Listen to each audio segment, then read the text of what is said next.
wabarakatuh. Waalaikumsalam warahmatullahi wabarakatuh. Sebelumnya Ibu ucapkan terima kasih kepada anak-anak sekalian yang telah menyempatkan waktunya dan berpartisipasi dalam kegiatan konseling kelompok pada hari ini. Oke, sebelum kita memulai kegiatan ini, alangkah baiknya kita mulai dengan berdoa sesuai dengan kepercayaan masing-masing. Berdoa sesuai dengan kepercayaan dan masing-masing, dimulai. Doa selesai. Oke, Ibu ingin bertanya, apakah anak-anak sudah tahu kegiatan kesini ngapain? Belum, Ibu. Jadi kegiatan kita pada hari ini ingin melaksanakan konseling kelompok. Apakah anak-anak sudah pernah mendengar atau tahu apa itu konseling kelompok? Belum, Ibu. Jadi konseling kelompok itu adalah suatu layanan dalam bimbingan dan konseling yang dimana terdiri dari pemimpin kelompok dan anggota kelompok. Dimana pemimpin kelompok itu adalah Ibu sendiri dan anggota kelompok adalah anak-anak sekalian. Dimana di dalam konseling kelompok ini kita bersama-sama untuk menyelesaikan suatu permasalahan secara bersama-sama.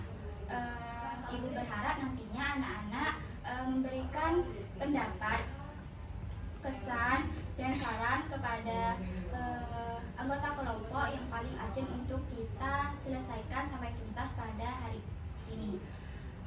Sampai di sini bisa dipahami? Bisa. Oke. Untuk masalah yang belum diselesaikan pada hari ini kita lanjutkan pada pekan selanjutnya.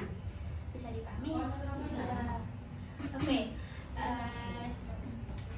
Jadi di dalam konseling kelompok ini ada yang namanya tujuan. Tujuan dari konseling kelompok ini ada yang tahu? Belum. Jadi tujuan konseling kelompok ini kita bersama-sama untuk baik ibu maupun anak-anak bersama-sama untuk menyelesaikan suatu permasalahan. Terus untuk di dalam konseling kelompok ini ada yang namanya asas-asas, yang dimana itu ada 4 asas. Pertama itu ada asas kerahasiaan, yang kedua ada asas keterbukaan, yang ketiga ada asas kesukarelaan, dan yang keempat ada asas kenormatifan. Salah satu dari keempat asas ini apakah anak-anak sudah pernah mendengar atau udah ada yang tahu? Belum. Jadi izinkan Ibu untuk menjelaskan. Yang pertama itu ada asas kesukarelaan. Asas kesukarelaan ini di mana anak-anak datang ke kegiatan konseling kelompok pada hari ini secara sukarela tanpa ada paksaan dari siapapun. Ibu ingin bertanya nih, apakah kalian datang ke sini secara sukarela? Iya. Oke, terus yang kedua itu ada asas keterbukaan, yang dimana asas ini nantinya kalian terbuka dalam menyampaikan masalah yang kalian miliki. Terus yang ketiga itu ada asas kerahasiaan. Nah, asas ini kalian tidak perlu khawatir. Karena apa? Karena segala masalah atau data yang kalian sampaikan kepada ibu ini akan dijamin kerahasiaannya dan tidak akan dibocorkan di luar kegiatan kita pada hari ini. Terus yang keempat itu ada asas kenormatifan. Nah, asas kenormatifan ini adalah jika nanti kita berbicara terkait permasalahan dan ibu masih belum selesai untuk berbicara dan ada juga temannya yang belum selesai berbicara, anak-anak tidak boleh menyela ya, bergantian secara satu-satu. Oke, sampai di sini bisa dipahami? Bisa. Oke, karena oh iya, karena kita masih belum mengenal satu sama lain nih, alangkah baiknya kita perkenalan terlebih dahulu ya. Oke, Ibu akan perkenalan terlebih dahulu, dimulai dari Ibu menyebutkan kalian nanti menyebutkan nama, alamat sama kelasnya, nama panggilan, nama panjang, nama panggilan, terus alamat dan kelas. Dipahami? Bisa. Baik, kita perkenalan terlebih dahulu. Perkenalkan, nama Ibu Murniatul Zahra, biasa dipanggil dengan Ibu Nia. Alamatnya Ibu yaitu di Desa Pelagan, Kecamatan Gadis, Pamekasan. Selanjutnya dengan Mbak, perkenalan. Perkenalkan, nama saya Octavia, bisa dipanggil Okta. Alamat saya Jalan Joko Torre, kelas Saya berasal dari kelas 12A3. Oke, silakan Mbak. Baik, perkenalkan nama saya Elda Safitri, biasa dipanggil Elda. Saya berasal dari Lawangan Daya, terus berasal dari kelas 12A1. Nama saya Ramadhani Gita, alamat saya berasal dari Sersan Misrul. Saya berasal dari kelas 10A. Perkenalkan, nama saya Aulia Siva, bisa dipanggil Siva. Saya dari Jalan Dirgahayu dari kelas 11A1. Oke, terima kasih kepada anak-anak karena sudah perkenalan. Sekarang Ibu ingin bertanya, apakah kalian sudah siap mengikuti kegiatan pesantren pada hari ini? Siap, Ibu.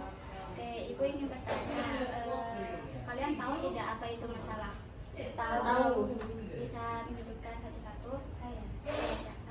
Masalah adalah hal-hal yang sulit diselesaikan. Oke, yang lain? Yang lain? Masalah adalah sesuatu yang tidak diinginkan tetapi harus diselesaikan secara baik-baik. Oke, yang lain? Masalah adalah hambatan bagi kehidupan. Oke, yang lain? Masalah yaitu hal-hal yang buat pusing, Bu. Oke, karena anak-anak semuanya sudah tahu apa itu masalah, Ibu ingin tahu, coba ceritakan satu-satu masalah yang kalian miliki kepada Ibu. Dimulai dari yang ingin bercerita terlebih dahulu. Saya sudah punya masalah sama orang tua, terutama pada ibu. Saya komunikasinya semakin agak kurang. Soalnya saya ingat dengan masalah yang terjadi pada saya sama ibu, jadi saya agak sedikit enggan sama ibu. Oke, yang lainnya? Kamu mungkin, Mbak? Oke, Saya mempunyai masalah kurang percaya diri dan tidak dapat menahan emosi ketika saya mempunyai masalah. Oke, tidak percaya diri. Lalu yang lainnya? Saya mempunyai masalah juga kurang percaya diri, Bu. Terus saya juga tidak bisa mengontrol emosi saya. Oke, jadi masalahnya Mbak ini berdua sama ya? Saya punya masalah yang mudah tersinggung sama orang lain. Oke, dari permasalahan yang anak-anak sampaikan, sekarang Ibu ingin bertanya, masalah siapa yang paling urgent untuk diprioritaskan dan diselesaikan pada kegiatan hari ini? Mungkin masalahnya Siva dulu, Bu. Oke, masalah Siva. Tadi masalahnya Siva itu kurangnya ceritakan lagi. saya komunikasi saya jadi enggan sama ibu. Soalnya saya punya masalah, saya sama ibu, jadi saya masih keinget-inget apa yang terjadi yang bikin saya agak sedikit Enggan. ya. Oke, masalahnya mempunyai masalah dengan Ibu. Bisa ceritakan lebih jelasnya seperti apa, Mbak Siva? Mempunyai masalah sama ibu yang bikin saya komunikasi saya sama ibu jadi enggan. Yang pertama, saya dulu sering tiduran, sering keluar malam, saya gak nurut apa kata ibu. Terus saya itu kan saya mudah dendam ya sama orang, walaupun sama orang termasuk juga sama ibu. Soalnya pas dulu aku yang dulu saya yang sering kuliah, saya bilang anak ini anak itu, jadi saya masih ingat apa yang dikatakan ibu, membuat saya jadi agak kurang nyaman sama perkataan yang ibu keluarkan. Jadi saya sekarang jadi jarang ada di rumah, jarang pulang. Jadi saya lebih memilih untuk hidup sendiri, kayak pergi ke mana sama teman atau kadang ngekos gitu. Oke, jadi masalahnya Mbak Siva ini itu suka ditanya-tanya, dipegang apakah Mbak Siva itu untuk kekeluargaan bersama ayahnya, komunikasinya enak kan? Ayah sepertinya masih membela ibu, ya bukannya pas enggan ya, tapi kayak tetap komunikasi, tapi lebih berhak ibu. Jadi komunikasinya Mbak Siva ini lebih banyak ke Ibu daripada ke Ayah. Bukan, komunikasinya saya lebih banyak ke ayah. Daripada ke Ibu. Tanggapannya ayahnya gimana terkait permasalahannya Mbak Siva? Ya pastinya saya salah, soalnya saya sebagai perempuan nggak dibolehin kan. kalau keluar terus nggak seharusnya kalau perempuan keluar keluyuran terus. Jadi saya salah, tapi saya masih keinget apa yang diucapkan sama ibu yang dilontarkan. Ya. Biasanya ucapan yang bikin Mbak Siva sakit hati itu gimana? Bilang gimana Mbak? Kayak anak murahan, anak malam atau gimana gitu. Jadi bikin kayak padahal kan gak sesuai kan saya keluar cuman sama teman, gak kayak anak-anak nakal di luar sana. Tapi pas ibu bilang gitu bikin saya sakit hati, soalnya agak sesuai apa yang saya lakukan. Biasanya Mbak itu keluyurannya kemana? Pulangnya jam berapa? Saya biasanya ngafe. Saya biasanya sering keluar sama teman itu kayak ngafe atau kemana. Nah, pikirannya saya itu kayak keluar sama anak-anak cowok atau anak-anak kayak gitu. Terus saya bilang kalau kenyataannya nggak kayak gitu. Kalau saya pulangnya cuman kayak nongkrong cari ketenangan aja di luar, terus pulangnya itu ya agak malam, kayak pulangnya jam 11 malam kayak gitu. Jadi kurang mengenakan dari keluarga dibanding dari tetangga. Setiap malam keluarnya? Iya, tapi ada jeda kayak sering hari. Mbaknya punya pacar? Enggak, Jadi Mbaknya itu keluar sama teman-teman aja. Jadi tindak lanjutnya gimana menurut teman-teman sekalian terkait pembahasan Mbak Siva? Ada yang bisa menyampaikan pesan atau masukan terkait dengan Mbak Siva? Mungkin kedepannya Mbak Siva bisa gini, bisa gitu. Bisa menyampaikan? Ya, silakan Kak.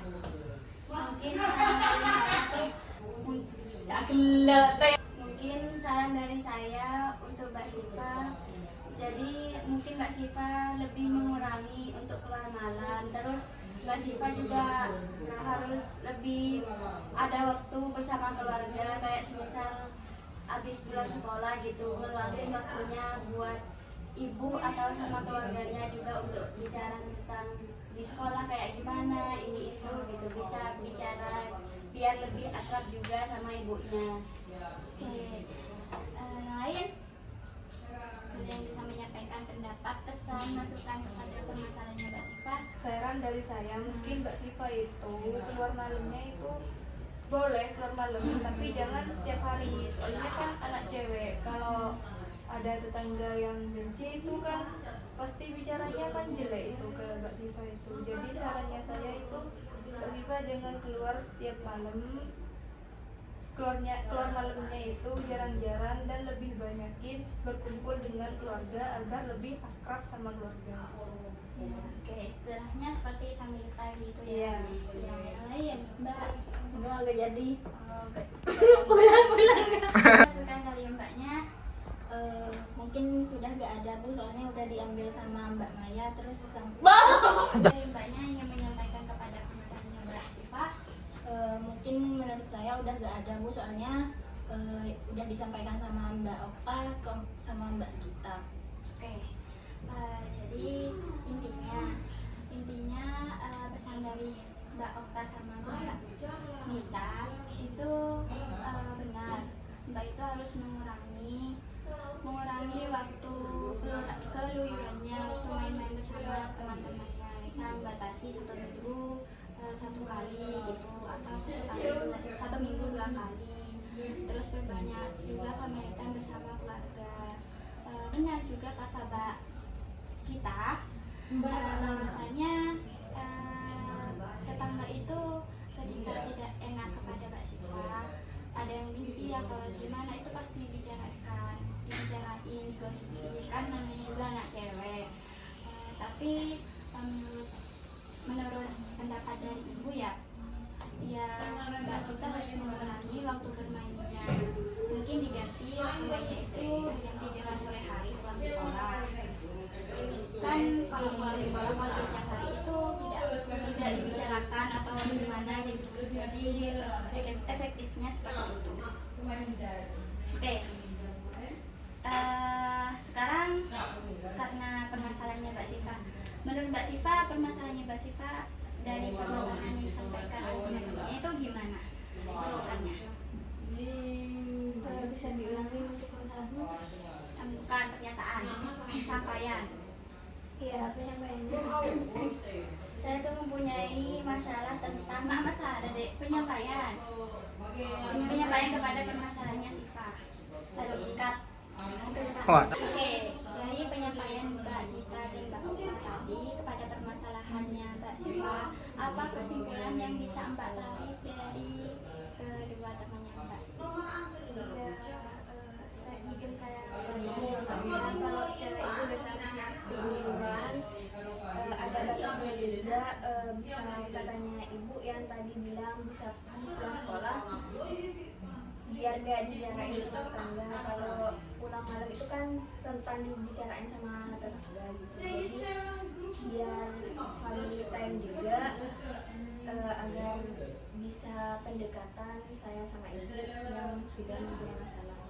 Oke, benar. Jadi seperti itu kesimpulannya.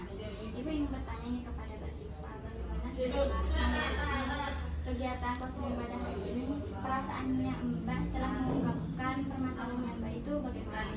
Apakah merasa lebih tenang? Iya, agak juga, soalnya masalahnya nggak dipending sama diri sendiri, bisa diceritain sama ibu juga. Terus ada teman-teman yang bisa mendengarkan juga, merasa kayak masalahnya itu bukan cuma diri sendiri. Terus ada masukan dari teman-teman agar tidak terlalu keluyuran. Oke, terima kasih. Karena permasalahannya Mbak Siva sudah selesai ya, mungkin permasalahan yang lain bisa menyusul dan memutuskan untuk pertemuan pekan depan. Nah, sekarang ibu ingin bertanya kepada yang mbak-mbak yang belum melaksanakan atau pernah menyampaikan apa itu konseling kelompok dan permasalahan itu seperti apa, bagaimana perasaannya setelah mengikuti dan menyampaikan permasalahan yang kalian miliki. Sampaikan.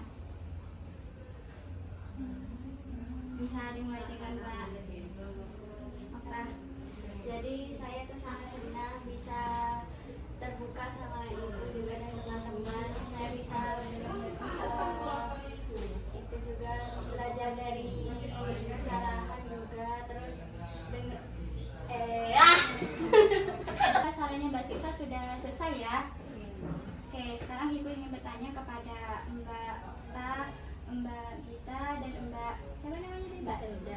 Mbak Elda untuk menyampaikan bagaimana perasaannya setelah mengikuti konseling kelompok pada hari ini. Bisa bergantian mungkin dari Mbak Okta, Mbak Gita. Dari saya dulu ya Bu.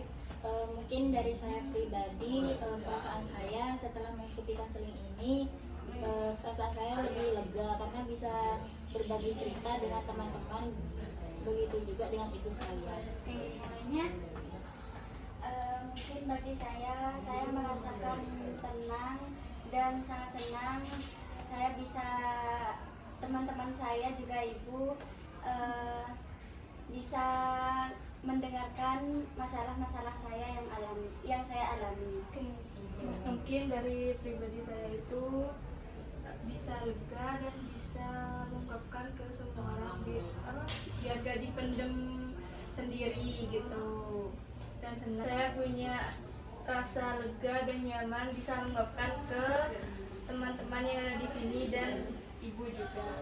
Oke, jadi kesimpulannya dari perasaan yang kalian masing-masing sampaikan rata-rata itu sudah tenang, lega dan merasa nyaman.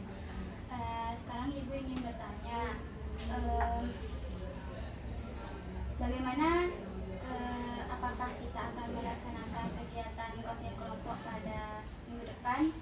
Iya, Ibu. Oke, untuk permasalahan yang belum selesai, kita lanjutkan pada pertemuan minggu depan. Sekarang karena waktunya sudah habis dan proses konseling kelompok ini sudah selesai, kita akan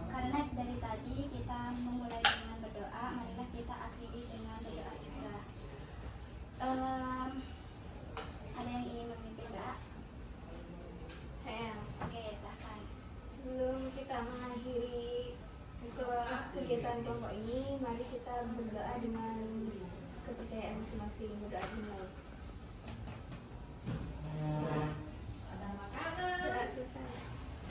Oke, Ibu ucapkan terima kasih karena anak-anak semuanya sudah mengikuti kegiatan konseling kelompok pada hari ini dengan sangat antusias, sangat excited menceritakan permasalahannya dan juga ikut berpartisipasi dalam kegiatan konseling hari ini. Ibu mohon maaf jika ada salah tutur kata dari Ibu, dan Ibu sangat berharap kegiatan konseling kelompok pada hari ini dapat bermanfaat bagi kita semua. Amin. Oke, karena waktunya sudah habis, Ibu akhiri. Kalau lebihnya mohon maaf. Assalamualaikum warahmatullahi wabarakatuh. Waalaikumsalam warahmatullahi wabarakatuh. Oke. Makasih ya Ibu. Makasih Ibu.